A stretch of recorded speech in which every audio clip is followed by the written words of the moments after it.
ॐ स्थापकाय च धर्मस्य सर्वधर्मस्वरूपिणे अवतारवरिष्ठाय रामकृष्णाय ते नमः। जननीं शारदां देवीं कृष्णं जगद्गुरुं पादपद्मे तयो श्रित्वा प्रणमामि मुहुर्मुहुः। नमः श्रीयतिराजाय विवेकानन्दसूरये सच्चित्सुखस्वरूपाय स्वामिने तापहारिणे स्वामिने तापहारिणे। नमस्कार बंधू भगिनींनो, आज संपूर्ण विश्वामध्ये भगवान श्रीरामकृष्ण यांची जयंती साजरी होत आहे. आपल्या कोल्हापूर मठातसुद्धा सकाळपासून मंगलारतीपासून स्तोत्रपठण, त्यानंतर पूजा, त्यानंतर पुन्हा स्तोत्रपठण, भजन, पुष्पांजली इत्यादी अनेक गोष्टी घडवून आपण आणल्या आणि आता काही चिंतन करूया. आजचा जो चिंतनाचा विषय मी निवडला आहे भगवान श्रीरामकृष्णांच्या संदर्भामध्ये, तर एक दोन प्रकारे त्या विषयाला मांडल्या जाऊ शकतं. तर एकतर भगवान श्रीरामकृष्णांचं या जगाला काय देणं आहे एक, किंवा आपण म्हणतो प्रणाम मंत्रामध्ये की स्थापकाय च धर्मस्य सर्वधर्मस्वरूपिणे, भगवान श्रीरामकृष्णांनी धर्माला स्थापित केलं. तर धर्माला स्थापित केलं तर म्हणजे नेमकं केलं काय? धर्म तर काही अशी म्हणजे आपल्या इंद्रियांना अनुभवाला येणारी गोष्ट नाही आहे. एखाद्या व्यक्तीने एखादी इमारत उभी केली किंवा काही ब्रिज उभं केलं किंवा अजून असं काहीतरी लौकिक केलं, तर त्यातून आपल्याला हे लक्षात येतं की हो, यांनी काहीतरी असं असं केलं आहे. पण धर्म एक अशी गोष्ट आहे की ज्याचे काही पण लौकिक जे म्हणतो की लौकिक काही अनुभव आपल्याला येत नसतात आणि आपली सर्वांची बुद्धी सामान्य आहे. तर सामान्य बुद्धीला आणि त्यातून हे सिद्ध कसं करायचं की भगवान श्रीरामकृष्णांनी धर्माला स्थापन केलं. तर आता या एका तत्वाला घेऊन आपण चिंतन करणार आहोत. जेव्हा जेव्हा ईश्वर मनुष्य शरीर धारण करून येतं तेव्हा तेव्हा त्याला ओळखणं भयंकर अवघड असतं. त्याच्या सर्व गोष्टी ज्या असतात त्या कशा असतात? एखाद्या साधारण माणसासारख्या. त्याला भूक लागते, त्याला झोप येते, त्याला दुःखही होतं. प्रभू रामचंद्र सीतामाईचं जेव्हा अपहरण झालं तेव्हा रडले होते. आणि मग आपल्यासारख्या सामान्य बुद्धीला काय वाटतं? आपण आपल्या पद्धतीने कम्पेअर करतो आणि लागलीच त्याची मोजमाप करायला जातो. म्हणजे फार दुःखाचा विषय आहे, पण आता काय करणार, बुद्धीच तेवढी आहे छोटी. भगवद्गीतेमध्ये अतिशय सुंदर पद्धतीने 3 ठिकाणी भगवान श्रीकृष्ण दिव्यत्वाच्या संदर्भात बोलतात. जन्मकर्मच मे दिव्यम एवं यो वेत्ति तत्वतः त्यक्त्वा देहम पुनर्जन्म नैति मामेति सोऽर्जुन, की हे अर्जुना, ज्याला माझं अवतारत्व तत्वतः कळलेलं आहे त्याला पुन्हा जन्म नाही आहे. अजून एका ठिकाणी म्हणतात अवजानन्ति मां मूढाम. मुख्य मला या श्लोकावरतीच लक्ष केंद्रित करायचं आहे. अवजानन्ति मां मूढाम मानुषीम तनुमाश्रितम, की अर्जुना, जेव्हा मी हे मनुष्य शरीर याचं आश्रय घेऊन येतो, मानुषम तनुमाश्रितम अवजानन्ति मां मूढा. मूढा म्हणजे कोण? मी पण. मूर्ख का? कारण की लौकिकावरती खूप भरोसा आहे ना, म्हणून. कदाचित आपण सगळेच खूप शिक्षित आहोत, जर विचारलं तर विद्यापीठाच्या मोठ्या मोठ्या डिग्री आपण सांगू शकू आहे. पण मूढ कोणत्या अर्थाने?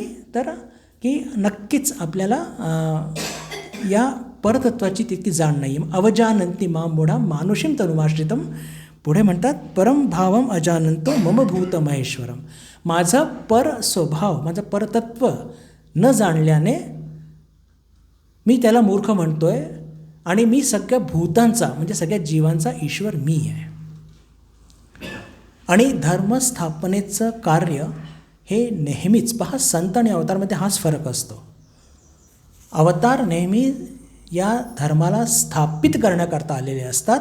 आणि आज आपण बघणार आहोत की भगवान श्रीरामकृष्णांनी कसं, म्हणजे अनेक उदाहरणं आहेत पण वेळेच्या अभावी आपण बघू की ते आपण घेऊ शकू. पण काही गोष्टी खोलवर चिंतन केल्याने लक्षात येईल की खरंच भगवान श्रीरामकृष्ण जे काही करून गेले. स्वामी विवेकानंद एका ठिकाणी म्हणतात की भगवान श्रीरामकृष्णांच्या काही उक्तींवरती, ज्याला म्हणतो मी की टोपलं टोपलं भर असं काही लिखाण करू शकतो. आपल्या लीलाप्रसंगामध्ये हे दिलेलं आहे. त्यांनी नेमकं कोणाला हे म्हणतं मला स्मरणात नाही येते, पण त्यांनी म्हटलेलं आहे की भगवान श्रीरामकृष्णांच्या एक एक उक्तीवरती मी भरपूर काही काही लिहू शकतो. तर आपल्याला म्हणजे त्याचं खोलवर अध्ययन केल्यानंतर लक्षात येतं की आपली जराही आपला अनुभव कितीही कमी जरी असला तरी आपण जेव्हा खोलवर थोडं चिंतन करतो तर लक्षात येतं की खरंच भगवान श्रीरामकृष्ण काय करून गेलेले आहेत. सुरुवात मी करणारे 2 छोट्या प्रश्नांनी की धर्माची स्थापना केली तर आपण एकदम अजून थोडं मुळातच जाऊया की धर्माची आवश्यकता जीवनात खरं आहे का. जर जीवनात धर्म नाही तर काय होईल याचं चिंतन मी थोडंसं केलं होतं. पण आज सकाळी आपल्यापैकी जे लोक उपस्थित असतील वचनामृतचा पाठ झाला. त्यात भगवान श्रीरामकृष्णांची एक ओळ माझ्या कोरले गेली माझ्या मनावरती की जर जीवनात भक्तीच नाही तर मग काय घेऊन जगायचं. What a wonderful statement. माझ्या प्रवचनाची दिशाच बदलून टाकली या वाक्याने की जीवनात जर भक्ती नाही, अध्यात्म नाही, धर्म नाही तर काय घेऊन नेमकं जगायचं. बंधू भगिनींनो, लक्षात ठेवा, जर आपल्या जीवनातून धर्म काढला ना, अनेक लोक म्हणतात आमचा धर्मावर विश्वास नाही, आमचा ईश्वरावर विश्वास नाही. ते नुसतं काहीतरी बौद्धिक स्तरावरती हे बोलत असतात. पण लक्षात ठेवा, आपल्या जीवनातून धर्म, प्रत्येकाच्या जीवनातून जर धर्म काढला तर लक्षात ठेवा की आपलं कधी पण जे काहीही उन्नती हे कधी होणार नाही. उन्नती माझा म्हणण्याचा अर्थ आहे लौकिकशी नाही, आध्यात्मिक उन्नतीशी आहे. आणि आपल्या जीवनात जे काही प्रसंग निर्माण होतात त्याला तोंड देण्याची ताकद, म्हणजे जरी धर्माचा उपयोग आपल्याला काही आपल्या स्ट्रेस घालवण्याकरता आपण करत असतो, त्याचा हा उद्दिष्ट नाही आहे. पण त्या धर्माच्या मार्गावरती चालता चालता एक लक्षात घ्या, सहजपणे आपल्या जीवनात आलेल्या आव्हानांना आपण तोंड देऊ शकतो. आत्ता तरी आपली हीच एक, त्याला म्हणतो की एक याच टप्प्यावरती आपण आहोत. स्वामी विवेकानंद एक फार छान वाक्य म्हणतात, religion is an idea which raises a brute unto a man and a man unto a God. धर्म एक अशी गोष्ट आहे की ही एक अशी बाब आहे की जी एका राक्षसाला मनुष्यामध्ये बदलते आणि मनुष्याला ईश्वरात बदलते. जर धर्म काढला तर काही राहणार नाही, काही राहणार नाही.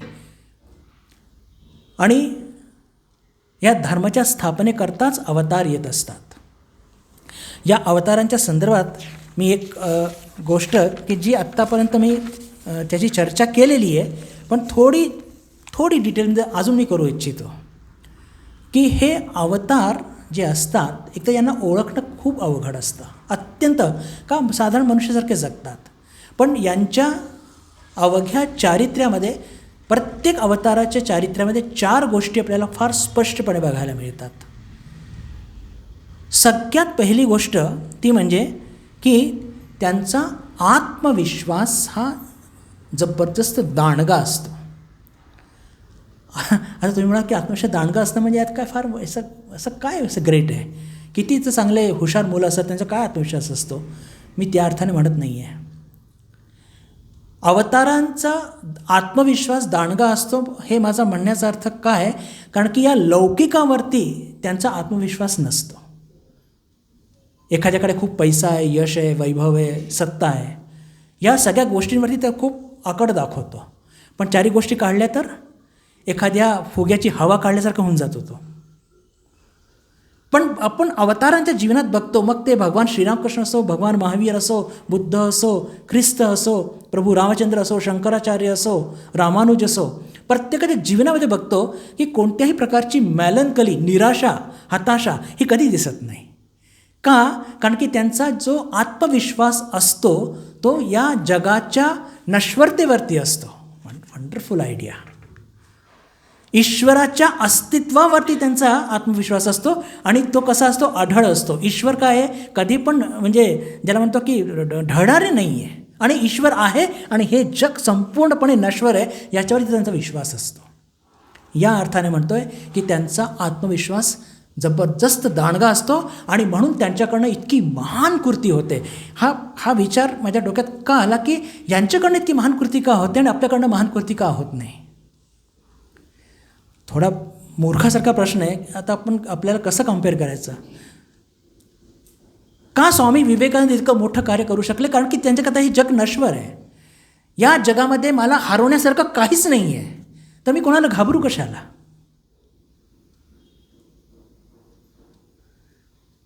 इथून जर मला मुंबईपर्यंत जायचं आहे तर मी 10दा विचार करतो की मी असं जाऊ का, मी तसं जाऊ का, मी हे गेलं तर काय होईल, मला तिथे कोणी रिसिव्ह करायला येईल का? इतके कॅल्क्युलेशन्स करून आपण जगत असतो. याचा अर्थ काय की आपला आत्मविश्वास ह्या लौकिक गोष्टीवरती आहे. तोंडाने म्हणतो की हे जग नश्वर आहे रे. गीतेमध्ये फार सुंदर एक श्लोक येतो, त्याचा अर्थ असा आहे, अर्जुनाला म्हणतात भगवान कृष्ण की अर्जुना तू बोलतोय शहाण्यासारखा पण वागतोय मूर्खासारखा.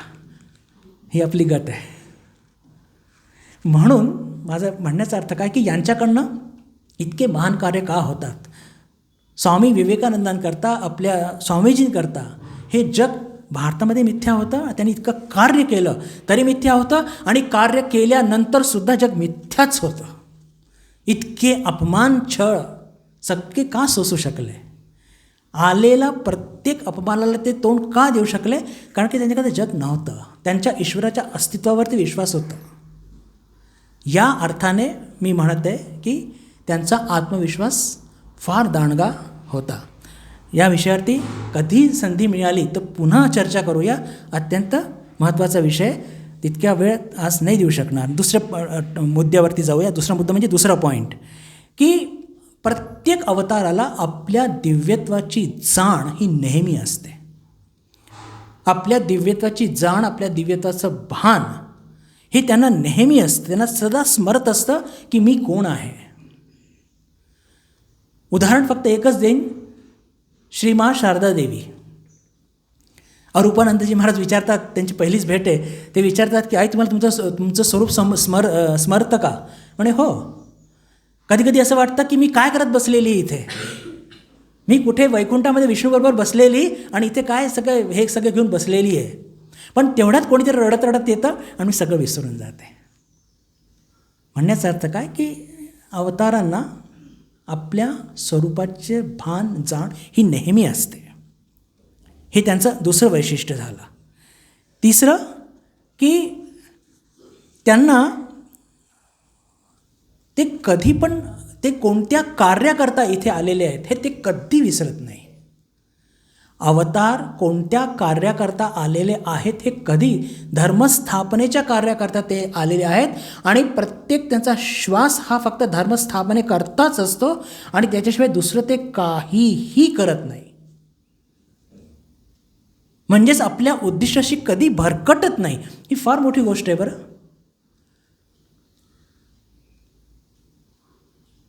छोटंसं एक समजा त्यांनी एखादी खोलीसुद्धा स्वच्छ केली तर त्यातच सुद्धा ते धर्मस्थापन करतील. आपण येणार आहोत पुढे या गोष्टींवरती. त्याच उद्दिष्टकरता ते आलेले आहेत आणि फक्त तेच म्हणजे तेच करतात, त्याच्याशिवाय दुसरं काही करत नाही. तुम्ही कोणत्याही अवतारावर बघा, कोणत्याही अवताराला बघा, कधी पण त्यांनी धर्मस्थापनेशिवाय दुसरं कोणत्याही कार्याकडे डुंकूनसुद्धा बघितलेलं नाही आहे. चौथं आणि शेवटचा महत्त्वपूर्ण मुद्दा, की अवतार जे असतात ते कधी पण लौकिक प्रलोभनात पडत नाही. कधी पण. आणि जर ते लौकिक प्रलोभनात पडले असते तर त्यांच्याकडनं धर्मस्थापनेचं कार्य झालंच नसतं.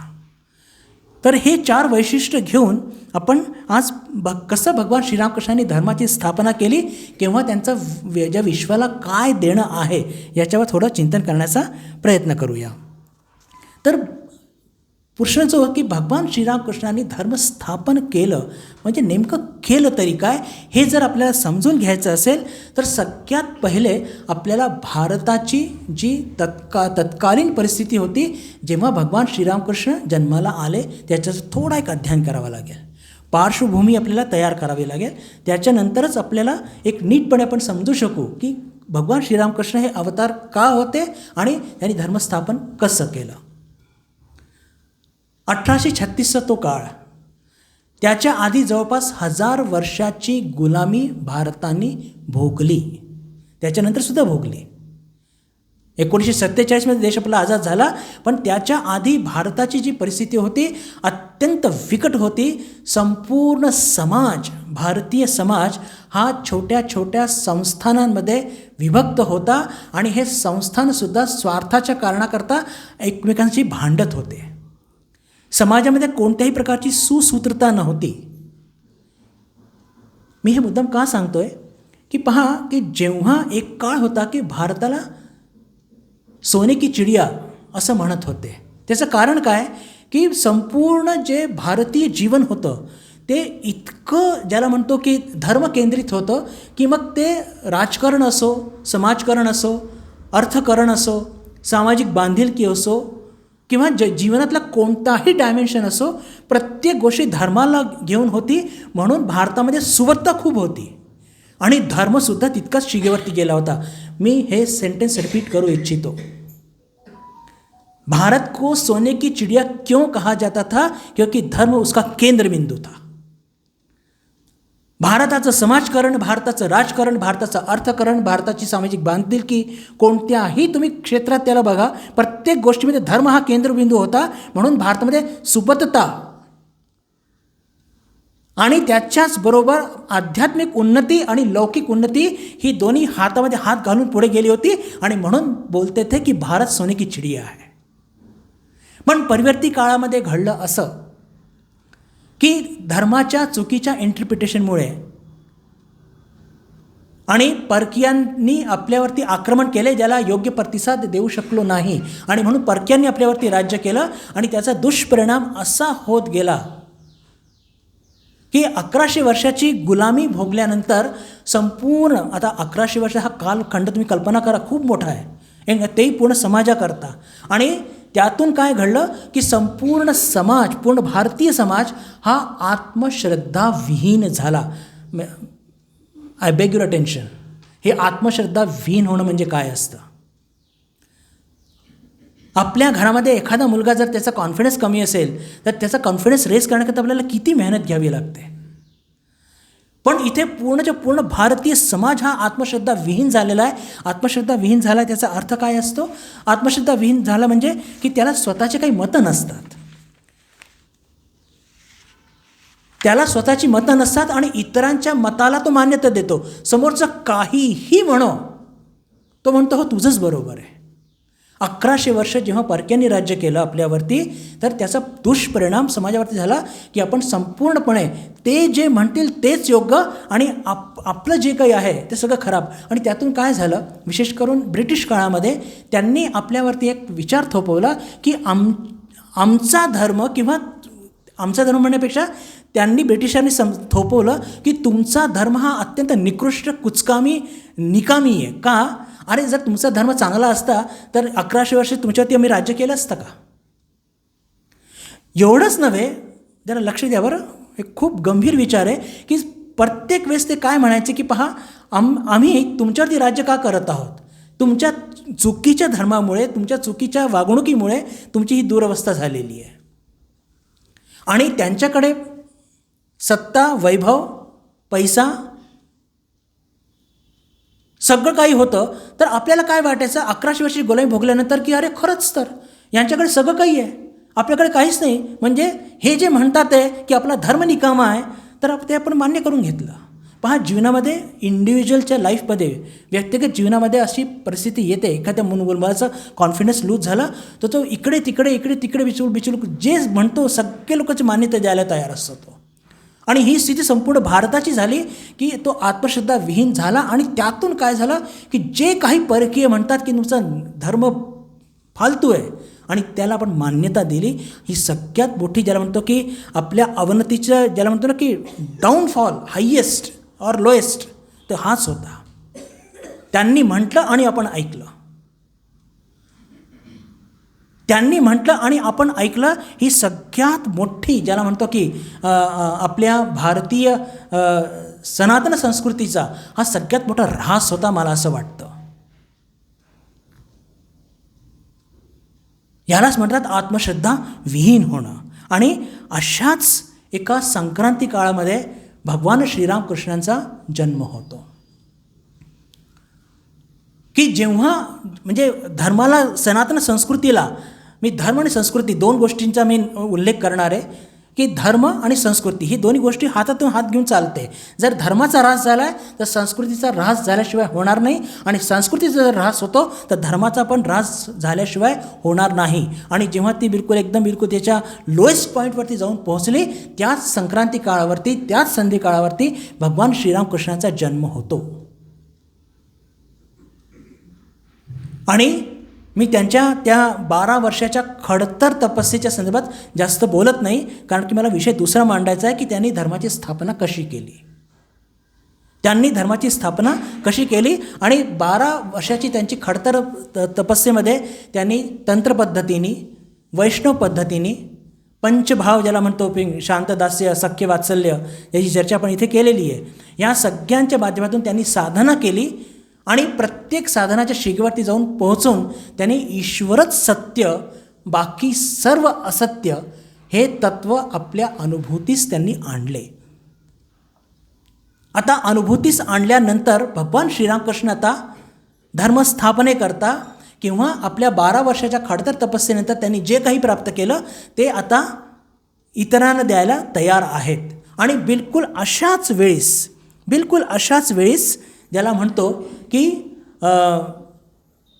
एक असा योगायोग घडतो की त्यांना एक नरेंद्रनाथांसारखा एक सुयोग्य शिष्यसुद्धा सापडतो. मी तुमच्यापुढे आत्ता जी एक तत्कालीन परिस्थितीची एक विवेचन केलं, त्यात एक मुद्दा माझा महत्त्वपूर्ण, तो थोडासा सुटला, मी त्याच्यावरती तुमचा लक्ष वेधू इच्छितो. आणि ते म्हणजे की 1100 वर्षाच्या म्हणजे परकीयांचे जबरदस्त आपल्यावरती त्यांनी केलेला छळ एका बाजूला, आणि दुसऱ्या बाजूला आपला जो सनातन संस्कृती होती ती इतक्या विभिन्न छोट्या छोट्या पंथांमध्ये विभक्त झालेली होती, आणि त्या पंथांमध्ये कोणत्याही प्रकारची एकसूत्रता नव्हती, सुसूत्रता नव्हती. हेकेखोरपणा, एककल्लीपणा, पंथाभिमान फुकटचा. म्हणजे जर एखाद्या सामान्य माणसाला धर्माकडे जायचं असेल, होतं काय की जेव्हा मनुष्य दुःखाने गांजतो ना, तर जो योग्य मनुष्य असतो तो जातो धर्माकडे. सकाळी जे आपण केलं ना की भक्ती जर नाही राहिली तर काय घेऊन जगणार. तर जेव्हा मनुष्य गांजतो या सगळ्या दुःखाने, तर तो धर्माकडे जातो. पण त्यावेळेस सनातन संस्कृती इतक्या म्हणजे छोट्या छोट्या भागामध्ये तुटलेली होती की सामान्य माणसांनी जायचं कोणाकडे. म्हणजे एका बाजूला तर छळ होतोय परकीयांचा, त्यांच्याकडनं आपल्याला सतत मार बसत आहे, आणि जर धर्माचं सहाय्य घ्यायला जायचं तर कुठे जायचं नेमकं हेच कळेना. इतकी भयानक परिस्थिती पूर्ण निर्माण झालेली होती. आणि अशा परिस्थितीमध्ये भगवान श्रीरामकृष्णांचा जन्म होतो, त्यांची ती साधना, आणि साधनानंतर त्यांची एक योगायोगाने भेट होते नरेंद्रनाथ दत्त. थोडंसं चर्चा करूया नरेंद्रनाथ दत्तांची सुद्धा. का? नरेंद्रनाथ दत्त हे एक खूपच ज्याला म्हणतो की एक फार आगळं वेगळं व्यक्तिमत्व, पश्चिमच्या संस्कृतीने, पश्चिमच्या शिक्षण पद्धतीमध्ये शिकलेले, आणि कोणत्याही गोष्टीचं जोपर्यंत काही प्रमाण मला प्राप्त होणार नाही मी त्याचा स्वीकार करणार नाही, असा एक बाणा नरेंद्रनाथ दत्तांचा होता. वास्तविक बघता बंधू भगिनींनो, की पश्चिमच्या संस्कृती ज्यांनी आपल्यावरती राज्य केलं त्यांचासुद्धा हाच एक धोरण होता की कोणत्याही वस्तू म्हणजे कोणत्याही बाबीला तेव्हाच आपण स्वीकार करू ज्याचं कोणी प्रमाण कोणी सिद्ध करू शकेल. त्यांचा एक तत्त्व होता की तुमचा धर्म कुचकामी. ते असं का म्हणायचे की तुमचा ईश्वर त्याच्या अस्तित्वाचं प्रमाण द्या. कसं आहे की हे लोक सगळे विज्ञानवादी, मूळतः ते सगळे चंगळवादी, पण कोणत्याही गोष्टीचं जोपर्यंत तुम्ही मला प्रमाण देणार नाही आम्ही त्याला मान्य करणार नाही. आणि ईश्वराच्या अस्तित्वाचं प्रमाण हे कधी पण इंद्रियांनी देऊ शकत नाही. ईश्वराच्या अस्तित्वाचं प्रमाण इंद्रियांनी देऊ शकत नाही. आणि पश्चिमच्या संस्कृतीने आपल्या भारतीय सनातन संस्कृतीवरती एकदम हाच आघात केला की जर तुम्ही तुमच्या ईश्वराचं अस्तित्व सप्रमाण सिद्ध करू शकत नाही तर तुमचा धर्म खोटा. अरे आमचा धर्म सुरू होतो इंद्रियांच्या पलीकडे, अरे आमची संस्कृती सुरू होते मनाच्या पलीकडे, आमची संस्कृती चालू होते बुद्धीच्या पलीकडे. अरे तिथून आपली संस्कृती सुरू होते. बंधू भगिनींना याचा फार अभिमान बाळगला पाहिजे. स्वामी विवेकानंद म्हणतात की where philosophy ends religion starts, की जिथे पश्चिमच्या लोकांचं तत्त्वज्ञान जिथे संपतं तिथून आमचा धर्म सुरू होतं. इतकी आमची सुंदर म्हणजे उन्नत आमची भारतीय हिंदू सनातन संस्कृती आहे. आणि याचं गौरव करताना स्वामी विवेकानंदांनी आपल्या ज्ञानयोगाच्या व्याख्यानमध्ये अमेरिकन लोकांच्या तोंडावरती सांगितलं आहे. म्हणजे इतकं कौतुक वाटतं की भारत एक गुलाम देश, भारताची प्रतिमा अशी होती की ह्या गारुड्यांचा देश, जादूटोणा करणारे हे अशिक्षित लोक, अशा स्थितीमध्ये गुलाम देश 1100 वर्षाचा. आणि तेव्हा स्वामी विवेकानंद अमेरिकेत जाऊन सांगतात की आमचे ऋषी, पूर्वज ऋषी हे तुमच्या आजच्या वैज्ञानिकांपेक्षा फार जास्त धाडसी होते. का धाडसी होते? की जेव्हा त्यांना हे कळलं आमच्या ऋषींना की जीवनाची हे गुंतागुंत आपण भौतिक विज्ञानाने सॉल्व नाही करू शकत, तर त्यांनी आपले डोळे आत वळवले आणि त्यांनी तो सुंदर ईश्वर तत्व, आत्मतत्वाचा साक्षात्कार करून घेतला आणि त्यातून त्यांनी ही सगळी जीवनाची गुंतागुंत सोडवली. शृण्वन्तु विश्वे अमृतस्य पुत्राः आये धामानि दिव्यानि तस्तुः वेदाहमेतं पुरुषं महान्तं आदित्यवर्णं तमसः परस्तात् तमेव विदित्वा अतिमृत्युमेति नान्यः पंथा विद्यते अयनाय. हे असा गजर केला अमेरिकेत जाऊन. पार्श्वभूमी इतकी खराब, म्हणजे भारत इतका गुलाम देश, पण काय ताकदीने स्वामीजी लढले असेल याची कल्पना करा. मी माझ्या मूळ मुद्द्यावरती आलेलो नाही आहे अजून. मला फक्त हे सांगायचं की परिस्थिती खूप खराब होती.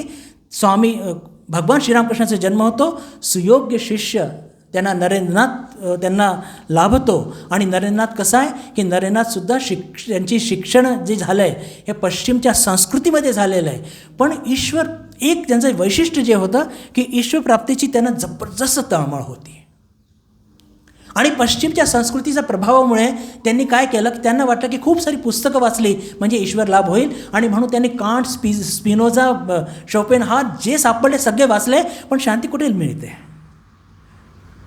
हे सगळं वाचून झाल्यावरती योगाने तो इतिहास मी तर रिपीट नाही करत की कसे ते ठाकूरांना जाऊन भेटले. आणि ठाकूरांना जाऊन जेव्हा ते भेटले आणि त्यांची ती दक्षिणेश्वरची पहिली भेट लक्षात घ्या, वास्तविक ती दुसरी भेट होती. याच्या आधी त्यांची भेट झाली होती रामचंद्र दत्तांकडे. हा इतिहास आपल्याला माहिती आहे.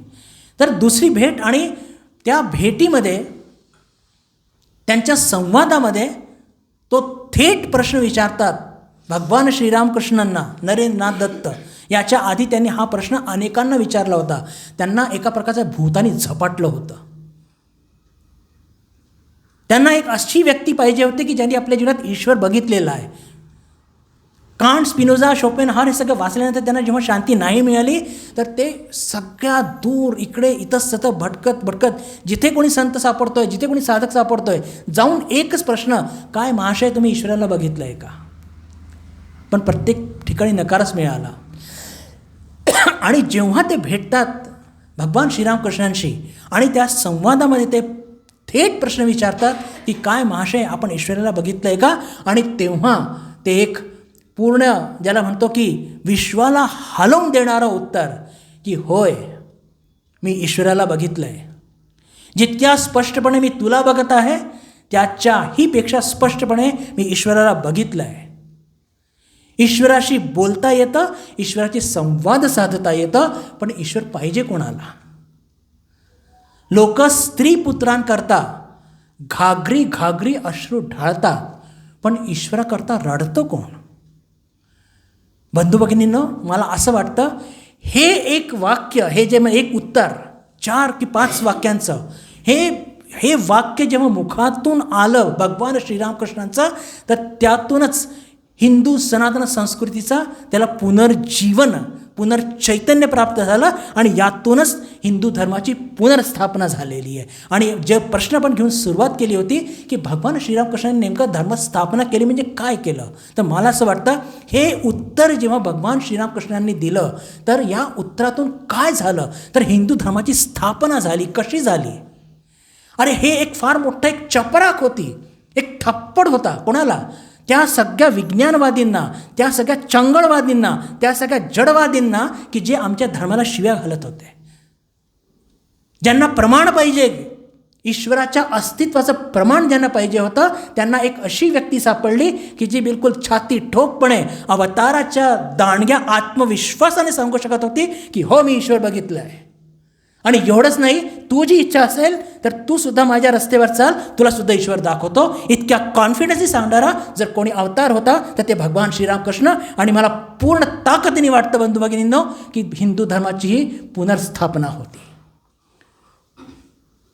ज्या हिंदू धर्मावरती इतके आक्रमण झाले, ज्या सनातन धर्मावरती, सनातन संस्कृतीवरती इतके आक्रमण झाले, ती कोमेजून गेली होती. तिचा जर प्रकाश थोडीशी त्याला काळीमा आली होती, पण त्या काळीमेला संपूर्णपणे जर कोणी पुसलं असेल तर ते भगवान श्रीरामकृष्ण. त्यांच्या या उत्तराने फक्त एक की हो, मी ईश्वराला बघितलं आहे. जितक्या स्पष्टपणे मी तुला बघत आहे त्याच्याही पेक्षा स्पष्टपणे मी ईश्वराला बघितलं आहे. ईश्वराशी बोलता येतं, ईश्वराशी संवाद साधता येतं, पण ईश्वर पाहिजे कोणाला? लोक घागरी घागरी अश्रू ढाळतात स्त्री आणि पुत्राकरता, पण ईश्वराकरता रडतं कोण?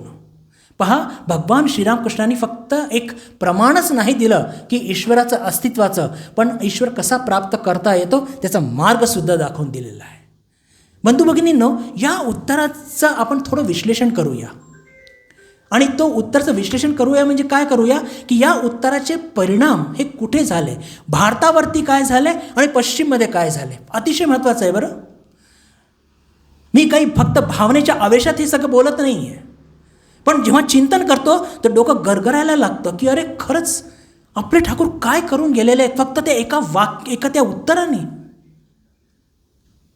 सगळ्यात पहिले जो परिणाम झाला भारतामध्ये की भारत आपला, मी आत्ता सांगितलं की आत्मश्रद्धा विहीन झालेला होता. पश्चिमचे लोक जे म्हणतील की तुमचा धर्म कुचकामा आहे, तुमच्या ईश्वराच्या अस्तित्वाचं प्रमाण नाही आहे आणि या धर्मामुळेच तुमची अवनती झालेली आहे, याचं जोरदार प्रत्युत्तर भगवान श्रीरामकृष्णांचं हे उत्तर आहे की ज्याच्यामध्ये भगवान श्रीरामकृष्ण हे सांगतात, काय सांगतात की अरे ईश्वराचं अस्तित्व आहे, मी बघितलेलं आहे, मग आम्हाला दाखवा. तर तू माझ्या रस्त्यात ये, त्याग वैराग्य संयमाच्या रस्त्यावरती ये, तुला ईश्वर तुला सापडेल. पश्चिमची संस्कृती कधी पण या भौतिक शरीराच्या पलीकडे गेलीच नाही आहे आणि ते आम्हाला काय अक्कल शिकवतील. दुर्दैव काय आहे की त्यांचं आपण ऐकून घेतलं. त्यांच्याकडे सत्ता, पैसा, वैभव सगळं होतं, त्यांनी काहीतरी म्हटलं ना आपण ऐकून घेतलं. हे पहा, म्हणून म्हणतो की आपल्या ही जी आत्मश्रद्धा विहीन आपण झालो होतो, हे मी ओरडून का सांगतोय की आत्मश्रद्धा विहीनचा अर्थ काय असतो की कोणी काहीही सौम्या गोम्या काहीही बोलेल आणि ते आपण ऐकून घेतो. आणि ती स्थिती संपूर्ण भारतीय समाजाची झाली होती अनफॉर्च्युनेटली. आणि त्या स्वामी श्रीरामकृष्णांच्या या जो हे उत्तर होतं त्याचं भारतीय समाजावरती परिणाम काय झाला, तर परिणाम असा झाला की भारतीय समाज जो की आपल्या धर्माच्या संदर्भामध्ये आत्मश्रद्धा विहीन झालेला होता, त्याची आत्मश्रद्धा पुन्हा जागृत झाली. या हिंदू सनातन संस्कृतीला नवचैतन्य प्राप्त झालं आणि हा जो इफेक्ट झाला भगवान श्रीरामकृष्णांच्या उत्तराचा तो भारतीय समाजावरती, की भारतीय ह्या सनातन संस्कृतीची पुनर्स्थापना झाली, हिंदू धर्माची पुनर्स्थापना झाली आणि लोकांमध्ये एक नवचैतन्य जागृत झालं की अरे ते जे म्हणतात ते खरं नाही, आमचे जे ऋषी मुनी पूर्वज जे म्हणतात ते खरं आहे, ईश्वराचं अस्तित्व आहे, फक्त आम्हाला काय करायला हवं की त्यांनी सांगितलेल्या मार्गावरती चालण्याचा प्रयत्न केला पाहिजे. हा आता परिणाम झाला भारतीय समाजावरती. पश्चिममध्ये काय परिणाम झाला? पश्चिममध्ये परिणाम झाला की जेव्हा त्यांनी व्यक्ती बघितली की एक व्यक्ती इतक्या ठामपणे सांगते की ईश्वराचं अस्तित्व आहे, तर आणि पहा पश्चिमच्या संस्कृतीमध्ये त्यांच्या देशांमध्ये वैभव आहे, सत्ता आहे, पैसा आहे, सुखसुविधा आहे, पण जीवन अत्यंत दुःखपूर्ण आहे आणि दुःखपूर्ण असून सुद्धा त्यांना त्यांचा मार्ग सापडत नाही आहे. जो मार्ग आमच्या ऋषी मुनींनी शोधून काढला होता 7,000 वर्ष आधी, तो त्यांना गवसला नव्हता. आणि ईश्वर प्राप्त करता येतं आणि ईश्वर प्राप्ती करून काय होतं, तर एक शाश्वत शांती मिळत असते. ईश्वर प्राप्ती करून एक शाश्वत शांती मिळत असते. हा एक मोठा संदेश. हे बघा, ही शाश्वत शांती कोणत्याही प्रकारचं भौतिक सुख मिळून प्राप्त होत नसते. हा एक मोठा संदेश जर कोणाला दिला, विशेषकर पश्चिमच्या देशांना, तर तो भगवान श्रीरामकृष्णांनी. आणि भगवान श्रीरामकृष्णांचे एक फार मोठे लाऊड माउथपीस म्हणजे स्वामी विवेकानंद, त्यांनी याच तत्वांचा प्रचार प्रसार केला अमेरिकेत जाऊन. काय की हो, ईश्वराचं अस्तित्व आहे आणि जरी तुमचं जीवन वैभवपूर्ण आहे, तुमच्याकडे अमाप सत्ता आहे, अमाप पैसा जरी असला तरीसुद्धा तुमच्याकडे जे आमच्याकडे शाश्वत शांती आहे ते तुमच्याकडे नाही आहे. तर एकच या उत्तराचे हे दोन इम्पॅक्ट इतके जबरदस्त झाले. मी माझ्याजवळ एक पुस्तक आणली आहे. पुस्तकाचं नाव आहे श्रीरामकृष्ण विवेकानंद जगप्रसिद्ध विचारवंतांच्या दृष्टीतून. आणि मला सांगताना एक रोम्या रोलाचं मी फक्त एक पॅसेज वाचणार आहे आणि मी रोम्या रोलाचंच पॅसेज मी का मुद्दाम वाचणार आहे तुम्हाला हेही सांगतो. मला रोम्या रोलाच्या अत्यंत हे बुद्धिवादी होते, त्यांना नोबेल प्राईज मिळालं होतं साहित्याकरता, याचं मला मुळीच कौतुक नाही आहे आणि त्याच्याकरता मी तिथे पुस्तक वाचणार नाही आहे. त्यांचा पॅराग्राफ अत्यंत चंगळवाद भोगवाद अशा एका देशामध्ये जन्माला आलेले रोम्या रोला, त्यांना भगवान श्रीरामकृष्णांबद्दल किती अमाप श्रद्धा होती.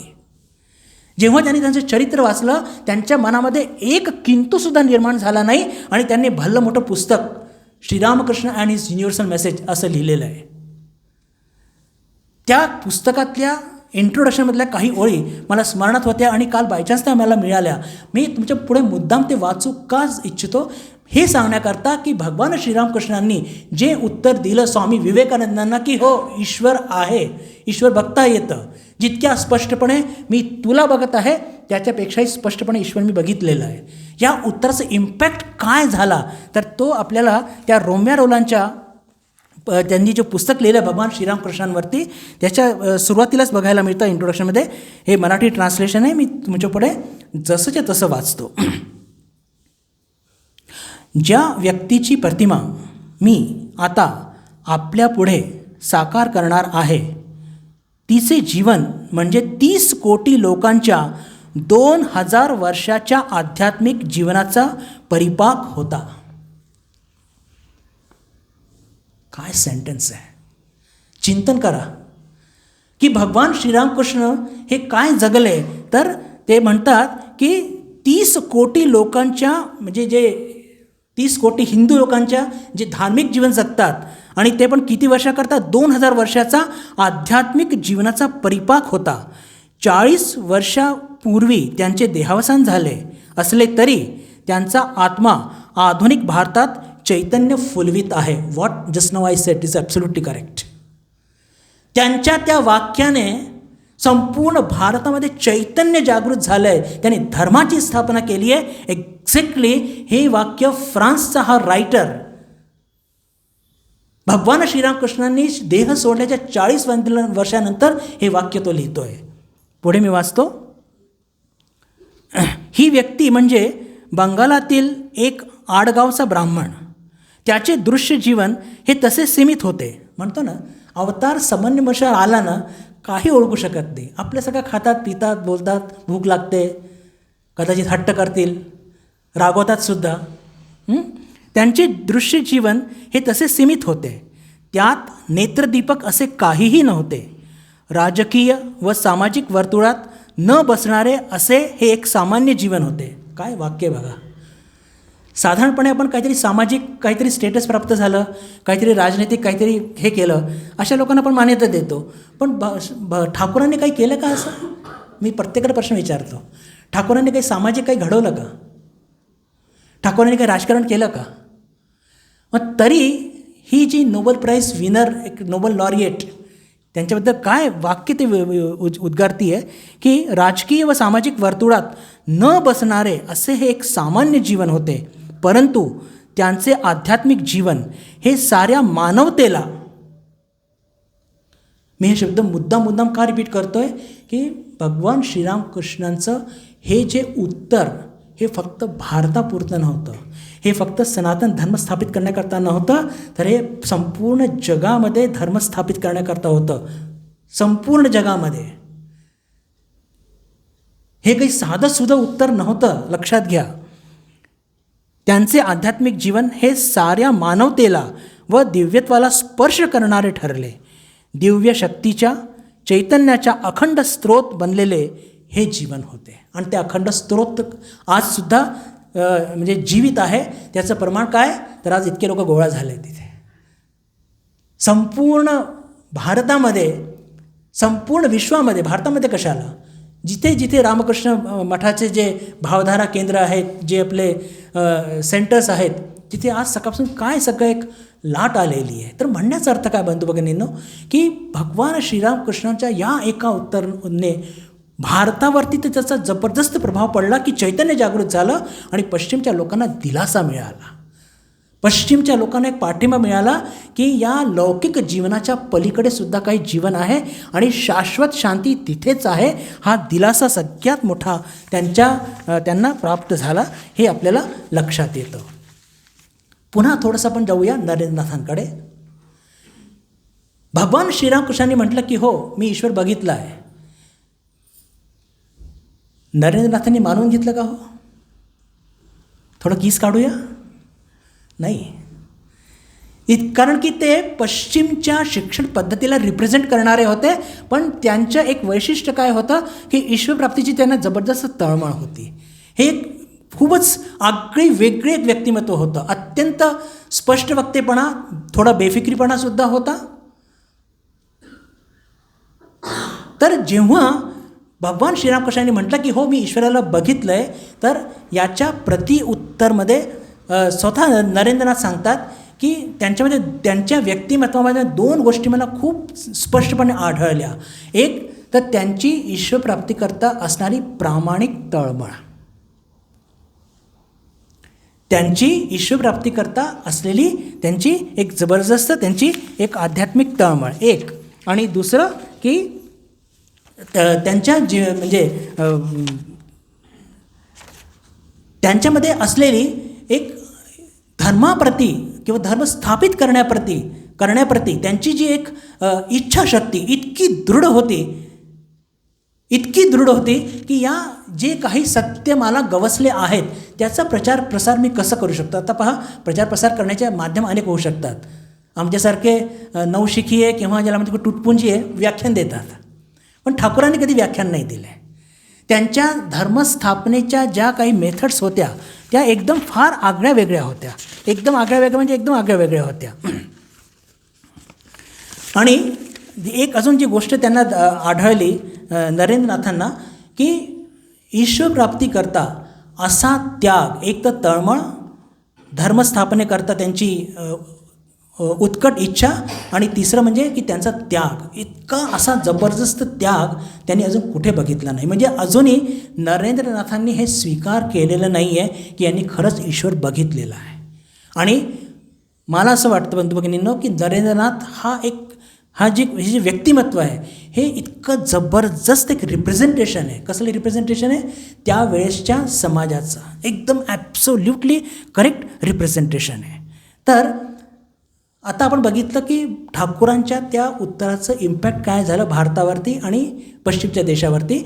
आता आपण बघूया की त्यांच्या या उत्तराने नेमकं घडून काय आलं किंवा धर्मस्थापन झालं तरी कसं. तर थोडक्यात त्याची चर्चा करूया. बंधू भगिनींनो, एक लक्षात घ्या की जेव्हा स्वामी विवेकानंद 1881 साली त्यांची भेट होते भगवान श्रीरामकृष्णांशी आणि त्यानंतर हे दोघंही एकमेकांच्या प्रेमात पडतात आणि त्याच्यानंतर त्यांचं तो आध्यात्मिक ट्रेनिंग सुरू होतं नरेंद्रनाथांचं. आणि त्या ट्रेनिंगमध्ये एकमेकांप्रती अनेक संशय, एकमेकांची परीक्षा घेणे, हे सगळं इतिहास आपल्याला माहिती, मी ते काही सांगणार नाही. पण त्यातून झालं काय की त्यातून नरेंद्रनाथ असे तावून सुलाखून बाहेर पडले. भगवान श्रीरामकृष्णांनी नरेंद्रनाथांना असं तयार केलं, कारण की मी जे आपल्याला आत्ता चर्चा केली की भगवान श्रीरामकृष्णांना असा एक माउथ पीस पाहिजे होता की जे हे सत्य त्यांना गवसले होते हे सत्य लोकांना सांगू शकतील, हे तथ्य लोकांना सांगू शकतील, असा एक माउथ पीस पाहिजे होता, एक पब्लिक ऑरेटर पाहिजे होता. आणि तो त्यांनी स्वामी विवेकानंदमध्ये तो घडवला. आणि 1881 ते 1886 या दरम्यान त्यांचं आध्यात्मिक ट्रेनिंग झालं, त्यातून नरेंद्रनाथ इतके जबरदस्त तावून सुलाखून निघाले. आणि म्हणूनच घडलं असं की धर्म हाच एक भारतीयांचा प्राण आहे, किंवा फक्त भारतीयांचा नाही, धर्म हा प्रत्येकाच्या जीवनमध्ये असला पाहिजे. आणि आपल्या जीवनाचा उद्दिष्ट सांगत असताना स्वामी विवेकानंद 16 जून 1896च्या एका पत्रात लिहितात सिस्टर निवेदितांना की the objective of my life can be put into a few words and that is to preach and to mankind their divinity and how to make it manifest in every moment of the life. माझ्या जीवनाचा उद्दिष्ट काही थोडक्यात शब्दात मांडल्या जाऊ शकतो आणि तो याप्रमाणे की प्रत्येक मनुष्याच्या ठायी जे दिव्यत्व आहे त्याचं प्रगटीकरण करणे आणि तो कशा प्रकारे प्रगटीकरण होऊ शकतो या संदर्भात त्याला उपदेश करणे हा माझ्या जीवनाचा उद्दिष्ट आहे. तर हे उद्दिष्ट त्यांना का गवसला, केव्हा गवसला की ज्यांची 6 वर्षाची जी ट्रेनिंग त्यांची जी झाली त्यातून त्यांना हे लक्षात आलं की अरे खरंच की धर्म आणि दिव्यत्व हे प्रत्येक मनुष्याच्या ठायी आहे, फक्त ते प्रगट करण्याकरता त्यांना मदत केली पाहिजे. आणि म्हणूनच विशेषकर भारतीय सनातन संस्कृतीचा हा एक अविभाज्य अंग आहे. भारतीय मानस, भारतीय सामान्य मनुष्य शेती करतो तो धर्माला केंद्र करूनच, तो सहलीला जातो तो बघतो तिथे काही मंदिर वगैरे आहे का, म्हणजे प्रत्येक गोष्टीमध्ये आपल्याला धर्माशिवाय चालत नाही. आता वरच्यावर त्यात काही बदल आले आहेत, पण ते सगळे बदल मी पुन्हा सांगतो आहे वरच्यावर आहे.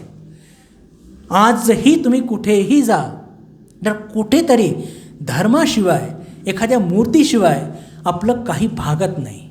तर बंधू भगिनींनो, माझा तुमच्या सगळ्यांच्या समोर म्हणणं एवढंच आहे की हे जे स्वामी विवेकानंदांना उत्तर दिलं, नरेंद्रनाथांना उत्तर दिलं की हो मी ईश्वराला बघितलं आहे वगैरे वगैरे, हे काय आहे? हे साधारण उत्तर नाही आहे. या उत्तरातून जर काही झालं असेल तर भारतीय सनातन संस्कृती, भारतीय सनातन धर्माची पुनर्स्थापना झाली आहे, धर्म जीवित झालेला आहे. त्यांच्या त्या 12 वर्षाची खडतर तपस्येचं जर काही कुठे एक ज्याला म्हणतो की परिपाक जर कुठे सापडतो तर त्या वाक्यात सापडतो आणि त्याचा परिणाम संपूर्ण विश्वामध्ये झालेला आहे. पश्चिमचे देश जे विज्ञानवादी आपण ज्यांना म्हणतो त्यांना प्रत्येक गोष्टीचं प्रमाण पाहिजे असतं की ईश्वर आहे याचं प्रमाण आम्हाला द्या. तर फार सुंदर गोष्ट स्वतः भगवान श्रीरामकृष्ण सांगतात आपल्या वचनामध्ये आणि ते काय सांगतात की ईश्वराचं अस्तित्व सिद्ध करायचं असेल तर कसं सिद्ध करू शकतो? आपण सगळे जाणतो, काय जाणतो की दुधात लोणी असतं, पण लोणी दिसतं का? लोणी दिसत नाही. मग ठाकूर काय म्हणतात, त्या दुधाला गरम करून थोडं थंड झालं की त्यात विरजण घाला आणि त्याला हलव करू नका, दही जमू द्या. दही जमल्यावर त्याला घुसळा आणि घुसळल्यावर तुम्हाला ताक आणि लोणी मिळाले. पण सुरुवातीला जेव्हा फक्त दूध होतं त्यात आपल्याला लोणी दिसत होतं का? दिसत नव्हतं, पण होतं. तसंच या जगामध्ये ईश्वर आहे. साधनारूपी त्या दुधाला गरम करा, विरजण लावा, दही जमू द्या, मग नंतर घुसळा आणि त्याच्यानंतर लोणी मिळेल. म्हणजेच साधना केल्यानंतर मनसंयम, इंद्रिय संयम याचा पालन केल्यानंतर मग कुठे आपल्याला ते ईश्वरप्राप्ती होऊ शकते. आज मला ईश्वरप्राप्ती झालेली नाही आहे याचा अर्थ ईश्वर नाही असं म्हणणं म्हणजे सपशेल हा मूर्खपणा आहे. बंधू भगिनींनो, मला खूप आवर्जून कुठेतरी एक वाटतं की भगवान श्रीरामकृष्ण त्यांनी जे धर्मस्थापन केलेलं आहे, म्हणजे अजून अनेक घटना आहेत की त्याचं चिंतन केल्यानंतर आपल्याला लक्षात येतं की खरंच त्या उत्तरांचा अजून आपण गंभीर विचार केलाच नाही आहे, त्या उत्तराचा किती एक वैश्विक परिणाम झालेला आहे. पश्चिमच्या देशावरती सुद्धा झालेला आहे आणि भारतामध्ये सुद्धा झालेला आहे. अजून एक उदाहरण घेऊन, मग तिथे वेळ होत आलेली आहे, अजून एक उदाहरण घेऊन की त्यांनी कसं धर्माला स्थापन केलं. आणि धर्मामध्ये विशेष करून काळाच्या ओघामध्ये प्रत्येक धर्मामध्ये काही ना काही चुकीच्या समजुती, काही ना काही अंधविश्वास, काहीतरी हेकेखोरपणा, काहीतरी असं येत असतं. पण या सगळ्या गोष्टींना भगवान श्रीरामकृष्णांनी कसं सहजपणे दूर केलं. एक अत्यंत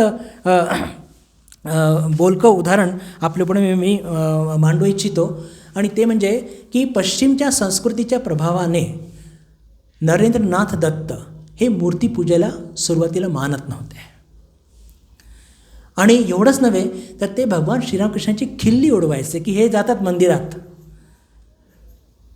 असं म्हणून स्पष्टपणे मी सांगितलं ना की जरा बेफिक्र स्वभावाचे होते आणि ते ठाकूरांची खिल्ली उडवायचे की हे मंदिरात जातात. भगवान श्रीरामकृष्णांना जेव्हा अलौकिक दर्शन घडायचे ते मा भवतारिणीशी बोलायचे तर ते म्हणायचे की हा तुमचा मनाचा भ्रम आहे, फॅन्सी तुमच्या डोक्याची. पण तरीसुद्धा त्यांच्याकडे जाणं सोडायचे नाही, हे मोठं आश्चर्य. असं ते बोलायचे. आणि एवढंच मूर्तीपूजेवरती तर म्हणजे एक तर त्यांच्या पश्चिमच्या शिक्षणाचा प्रभाव होता. त्याच्याबरोबर ब्रह्मसमाजमध्ये ते जायचे की जिथे ब्रह्मसमाजमध्ये मूर्तीपूजेवरती पूर्ण प्रकारे एक ज्याला म्हणतो की निषेध होता. पण आता अशाच नरेंद्रनाथांना जेव्हा त्यांच्या जीवनामध्ये एक विकट प्रसंग येतो आणि विकट प्रसंग जेव्हा येतो तेव्हा ते भगवान श्रीरामकृष्णांकडे जातात आणि म्हणतात की ठाकूर, तुम्ही तर आईशी बोलता, त्या आईला सांगा ना जरा माझी ही दुर्दशा दूर करायला. तेव्हा ठाकूर काय म्हणतात की अरे तू शक्तीला मानत नाही म्हणून तर तुझी अशी दुर्दशा आहे. तू जाऊन एकदा माग ना. पहा, ती संपूर्ण जगाची आई आहे, ती तुला कधी नाही म्हणणार नाही. शनिवारचा तो दिवस असतो आणि नरेंद्रनाथ बिलकुल इतक्या विकट परिस्थितीमध्ये असतात की मरता क्या न करता की ज्यांनी आजपर्यंत मूर्तीपुढे हात जोडले नाही आहे ते जातात त्या दक्षिणेश्वरच्या भवतारणीच्या मंदिरामध्ये आणि तिथे त्यांना भगवान श्रीरामकृष्णांच्या असीम कृपेमुळे त्यांना ते दर्शन लाभतं. आणि मागायला गेले असतात काहीतरी लौकिक, काहीतरी पैसा घरामध्ये, आईला म्हणजे घरामध्ये पैसा नाही आहे, लहान भावंड उपाशी आहेत. तर पैसा मागायला गेले नरेंद्रनाथ काय मागतात की आई मला ज्ञान दे, भक्ती दे, विवेक दे, वैराग्य दे आणि असं काही करून दे की जेणेकरून तुझे असे अबाधित दर्शन मला नेहमी होत राहतील. पहा की ज्या मी तुम्हाला जे अवताराचं वैशिष्ट्य सांगितलं होतं की अवतार कधी प्रलोभनात पडत नाही. अवतार कधी प्रलोभनात पडत नाही. एक गोष्ट अजून सांगितली होती की ते फक्त धर्मस्थापने करता आले आणि ते फक्त तेवढंच करतात, त्यांचं एक पाऊल इकडे तिकडे जाणार नाही. सिद्ध होत नाही आहे का? बोला ना, होत आहे की नाही होत आहे? अरे बोला ना प्लीज, मी इतक्या ताकदीने बोलतोय. अवतार कधी पण आपल्या उद्दिष्टापासून इतकं पण च्युत नाही होणार, इतकं पण नाही होणार, कधी प्रलोभनात नाही पडणार. त्यांचं आत्मस्वरूप त्यांना लक्षात येतं प्रत्येक वेळेस, आणि म्हणून साक्षात भवतारिणी समोर आहे, पण काही मागू शकले नाही. काय म्हणतात, आई ज्ञान दे, भक्ती दे, विवेक दे, वैराग्य दे, असं काही करून दे की तुझे अबाधित दर्शन मला होत राहतील. एवढी पण चूक नाही होत. का? कारण की स्वतःचं स्वरूप लक्षात आहे, स्वतःचं कार्य लक्षात आहे, आणि आत्मविश्वास इतका दांडगा, आत्मविश्वास इतका दांडगा की माझ्या आईची, माझ्या भावंडाची काही ना काही सोय होणार. बंधू भगिनींनो, रामकृष्ण विवेकानंद भावधारा ही इतकी सायंटिफिक आहे, आणि याचं आपण जितकं अध्ययन करू ना तितके आपले हृदयाचे कपाट अजून उघडतील आहे, बारीक बारीक गोष्टी आपल्याला अजून समजतील आहे. जो मुद्दा मी तुमच्याकडे मांडू इच्छितो मूर्तीपूजेचं, की स्वामी विवेकानंद सुरुवातीला मूर्तीपूजा मानत नव्हते, आणि मग आईचे दर्शन होतात, आईचे दर्शन होतात, आणि नरेंद्रनाथांचं हे सतत म्हणणं असं होतं की मूर्तीपूजा म्हणजे काय, ती लाकडाची तर मूर्ती असते, दगडाची तर मूर्ती असते, मातीची तर मूर्ती असते. भगवान श्रीरामकृष्ण त्यांना सारखे सारखे म्हणायचे की हे पहा, आपले जो भक्त प्रतिमेमध्ये आपल्या इष्टाला बघतो तर तो आदर्श बघतो, तो काही दगड बघत नाही, तो काही वीट बघत नाही, तो काय बघतो, आपले आदर्श. एखाद्याचा आदर्श प्रभू रामचंद्र आहे, तर जेव्हा आपण प्रभू रामचंद्रांची जेव्हा प्रतिमा बघतो तर आपल्याला काय, त्यांचं ते वडिलांनी दिलेलं वचन लक्षात येतं, आपल्या प्रजाप्रती असलेलं कर्तव्य ते लक्षात येतं. प्रभू रामचंद्रांची प्रतिमा बघितल्यानंतर रावण लक्षात येत नाही, येतं का? अरे म्हणून मूर्तीपूजेला महत्त्व आहे. पण स्वामी विवेकानंद मानायचे नाही. आणि कसं त्यांना पटवलं की जेव्हा ते स्वतः या गोष्टीला मानायला लागले तर याचे पडसाद कुठे उमटतात. अलवरची ती घटना लक्षात घ्या की जेव्हा अलवरला तिथले राजा मंगलसिंग ते स्वतः पश्चिमच्या म्हणजे शिक्षण पद्धतीमध्ये शिकलेले आणि ते सुद्धा मूर्तीपूजेला मानत नव्हते. काय अद्दल त्यांना घडवली. 1 मिनिटात ती घटना सांगतो की जेव्हा त्या मूर्तीपूजेला घेऊन त्यांचं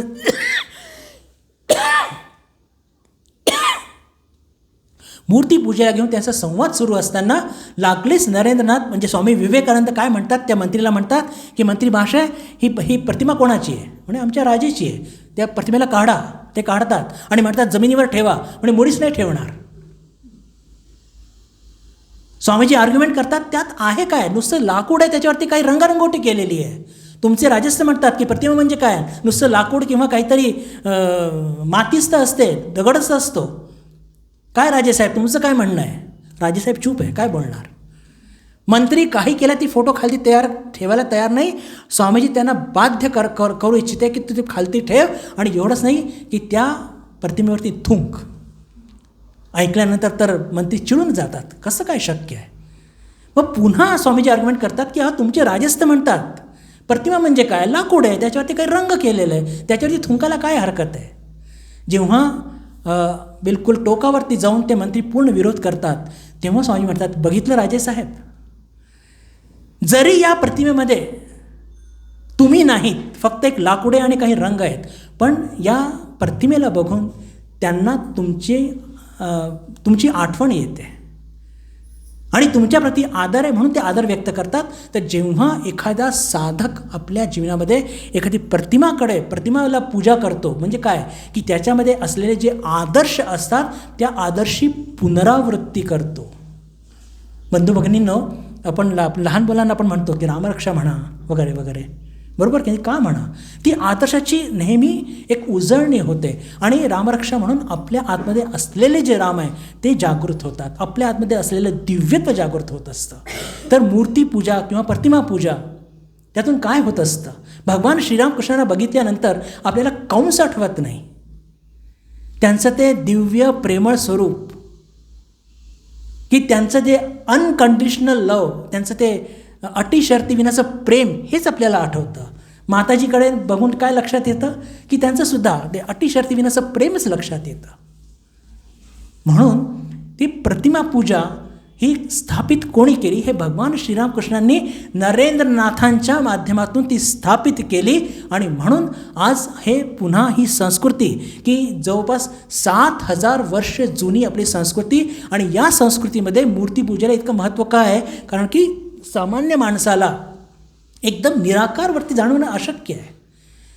त्या आदर्शाची उजळणी करण्याकरता मूर्तीपूजा ही आवश्यक आहे.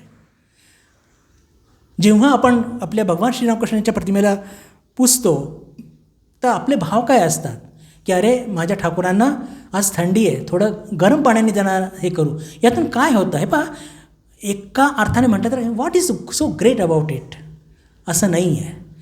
मनाची ती सूक्ष्मता माणसाला प्राप्त होते, साधकाला प्राप्त होते. आज सकाळीच एका भक्तांनी सुंदर ते फूल आणून दिले, कसले सुगंधित चाफ्याचे, आणि ते मला आतमध्ये दिसले. मी दुसऱ्या कामाकरता गेलो होतो, मी सगळं काही सोडलं आणि आधी ते चाफ्याचे फूल ठाकूरांना सगळे वाहून दिले. का? ठाकूरांना चाफ्याचे फूल खूप आवडायचे. भक्त लोक आवर्जून जिलबी का देतात की माझ्या ठाकूरांना जिलबी आवडते, माझ्या माताजींना पिवळं फूल आवडतं. हे पहा, यातून साधकाची मनाची सूक्ष्मता वाढते आणि त्याची आध्यात्मिक प्रगती होते. मूर्तीपूजा थोतांड नाही, हे स्थापित करण्याकरताच भगवान श्रीरामकृष्णांचं अवतरण झालं होतं. हे स्थापित करण्याकरताच भगवान श्रीरामकृष्णांचं अवतरण झालं होतं. त्यांनी फक्त धर्मस्थापन केलं नाही. जर तुम्हाला कोणी विचारलं की काय भगवान श्रीरामकृष्णांचे देणे काय या जगाला, या विश्वाला, तर सगळ्यात पहिलं बिलकुल छाती ठोकपणे सांगू शकतो की त्यांनी भारतीय सनातन संस्कृतीची स्थापना केली, भारतीय सनातन हिंदू धर्माची स्थापना केली आणि त्याच्यामध्ये आलेले जे काही दोष त्याचंसुद्धा त्यांनी निवारण केलं. एक शेवटचं डायमेन्शन घेऊन मग मी तिथे आपल्या वाणीला विराम देईन. पुन्हा तीच गोष्ट होते की पुरणपोळी किती खावी आणि किती नाही. पण वेळीची आपली मर्यादा आहे. पण अतिशय महत्त्वाचा तो एक सिद्धांत तो आपल्या पुढे मांडून मग तिथे नक्कीच वारणीला विराम देईन, विश्वास ठेवा. वेदांत, रामकृष्ण विवेकानंद भावधारा ही वेदांतावरती आधारित आहे. वेदांत म्हणजे काय असतं? ब्रह्मसत्य जगन्मिथ्या, जीव ब्रह्मैव नापरः. हे जग पूर्ण मिथ्या आहे आणि काय सत्य आहे? तर फक्त ब्रह्मच सत्य आहे. बरं, मग आता रस्त्यावरती येता समजा मी पडलो, मला खरचटलं, रक्त येत आहे, तेव्हा म्हणतो का हो आपण ब्रह्मसत्य जगन्मिथ्या? नाही, हे खरचटलं काही नाही आहे, मग कशाला डॉक्टरकडे जाता? माझा म्हणण्याचा अर्थ काय आहे की पहा की भगवान श्रीरामकृष्णांनी व्यक्तिगत जीवनामध्ये हे तत्त्व त्यांनी अनुभवात आणले, पण ते अत्यंत संवेदनशील होते. आपल्या जवळपास काय घडत आहे याची त्यांना पूर्णपणे जाण होती. आणि याचं एकच उदाहरण जे तुमच्यापुढे मी मांडू इच्छितो की जेव्हा ते काशी यात्रेला निघाले होते आणि जाताना देवघर नावाच्या ठिकाणी थांबले होते आणि ट्रेन जिथे थांबली त्यांनी बघितलं, म्हणजे ती स्पेशल ट्रेन केली होती मथुरबाबूंनी, ती ट्रेन एक दिवस थांबायची स्टेशनवरती आणि मग हे ते गाव वगैरे बघायचे. तर त्या एका गावात ते शिरले, त्यांनी बघितलं की एक गरीब वस्ती, लीला प्रसंगामध्ये याची वर्णनं आहे, एक गरीब वस्ती, तिथे अत्यंत असे खूप गरीब दरिद्री लोक राहत होते. त्या मुलांनी अनेक दिवस अंघोळ केली नव्हती, अंगावरती घाण कपडे किंवा मुलांच्या अंगावरती कपडेच नाही. हे सगळं बघून भगवान श्रीरामकृष्ण त्यांना मन इतकं द्रवित झालं. त्यांनी लागलीच मथुरबाबूला म्हटलं की या सगळ्यांना आंघोळीची व्यवस्था कर, त्यांना नवीन कपडे दे, त्यांना भरपोट खायला दे. आता मथुरबाबू खूप चिडले, माझ्याकडे पैसा लिमिटेड आहे आणि तुमचं हे सगळे चोचले मी कुठे पुरवणार, मला हे शक्य नाही आहे आणि आपल्याला खूप यात्रा करायची आहे अजून. तर ठाकूर म्हणतात की तू नाही केलं तर मी जाणारच नाही पुढे, जा, मी यांच्याबरोबरच राहणार, काय करायचं आहे कर. पुन्हा हिंदी में कहते हैं मरता क्या न करता. हे बाबांचा हट्टीपणा म्हणजे असा होता. मग त्यांनी ते सगळ्यांकरता व्यवस्था केली, सगळ्यांना छान नवीन कपडे, अंघोळ, डोक्याला तेल लावण्याकरता काय सगळी व्यवस्था केली, खूप खायला प्यायला घातलं, चांगले बक्षीस म्हणजे गिफ्ट्स दिले आणि तेव्हा कुठे प्रसन्न झाले. मग म्हणण्याचा अर्थ काय की जी संवेदनशीलता, जो मुद्दा तुमच्या पुढे मांडायचा आहे की भगवान Shri Ramakrishna he was a hard core Vedanti, पण त्यांच्या ते व्यक्तिगत जीवनाकरता होते. पण जेव्हा समाजात वावराचे त्यांची संवेदनशीलता कुठे कमी नाही झाली. त्यांनी असं म्हटलं नाही, त्या गरीब उपाशी मुलांना बघून त्यांनी असं म्हटलं नाही, अरे ब्रह्मसत्य जगन मिथ्या है, ये बच्चे भी मिथ्या है, मुझे भूख लगती तब जगत मिथ्या नहीं होता है. ऐसा क्यों?